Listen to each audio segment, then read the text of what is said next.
L'oreille interne peut être lésée de deux façons, soit de façon brutale, lors d'une exposition à un bruit extrêmement fort, provoquant un véritable raz-de-marée au niveau de nos cellules ciliées internes, soit une usure progressive, régulière, du capital de ces cellules ciliées internes. Quand un patient va venir nous voir parce qu'il présente des troubles auditifs ou qu'il se plaint de troubles auditifs, qu'allons-nous faire ? Tout d'abord, nous réalisons un examen des tympans qui nous permet d'éliminer des choses évidentes comme un bouchon de cérumen ou une otite. Je vais pratiquer ensuite l'examen audiométrique pour chiffrer l'éventuelle perte auditive que présente ce patient.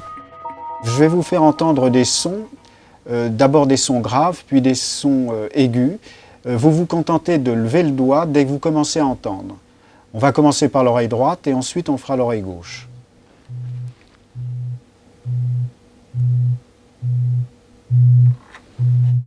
Je vais lui faire entendre dans chaque oreille séparément des sons purs qui correspondent aux différentes octaves, 125, 250, 500, 1000, 2000, 4000 et 8000 Hz. Un audiogramme normal va se traduire par zéro perte auditive, c'est-à-dire une courbe centrée sur le zéro.